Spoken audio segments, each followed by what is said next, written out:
கிராஸா வச்சுக்கணும். கிராஸ் அப்படின்னா எதனால நம்ம கிராஸ் வைக்கிறோம் அப்படின்னா ஸ்ட்ரெச் ஆகும். சரியா? ஸ்ட்ரைட்டா இருக்கிறது வந்து நம்ம இழுத்தோம்னா ஸ்ட்ரெச் ஆகாது. அதே இந்த ஸ்ட்ரைட்டையும் இழுத்தோம்னா ஸ்ட்ரெச் ஆகாது. இந்த கிராஸ் இழுத்தோம்னா ஸ்ட்ரெச் ஆகும். சரியா? பாடிக்கு ஏற்ற மாதிரி ஃபிக்ஸ் பண்ணிக்கணும். இப்போ கிராஸ் கட்டிங் பர்ஸ் இந்த இடத்துல தான் வைக்க போறோம். இப்படி இங்க பாரு, இப்படி வச்சோம்னா லைட் கிராஸ். சரியா? டீப் கிராஸ் வேணும் அப்படின்னா நம்மளுக்கு இப்படி ஒரு லைன் போட்டுட்டு இந்த இடத்துல தான் இது மீட் ஆகணும். இந்த அளவு எவ்வளவு இருக்கோ இது அளவும் அதே இருந்துச்சுன்னா நல்ல கிராஸ். ஓகேயா?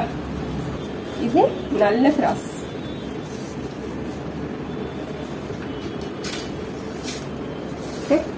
இங்கிருந்து இங்க எவ்வளவு இருக்கோ இதுவும் அதே அளவு இருந்தது நம்ம போட்டோம்னா நல்ல ஒரு கிராஸ். ஓகேயா? ஓகேவா? இது வந்து இது ஸ்ட்ரைட் பீஸ்.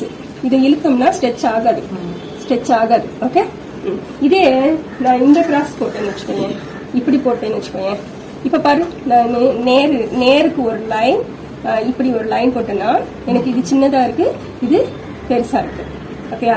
இந்த கிராஸ் இழுத்தேன்னா இந்த கிராஸ் இழுத்தேன்னா அந்த அளவுக்கு ரொம்ப ஸ்ட்ரெச் ஆகாது. ஓகேயா? ஆனா நேரை விட ஸ்ட்ரெச் ஆகும். இந்த கிராஸ் ஸ்ட்ரெச் ஆகிற அளவுக்கு அது ஆகாது. சரியா? இது லைட் கிராஸ், இது வந்து நல்ல கிராஸ். ஓகே?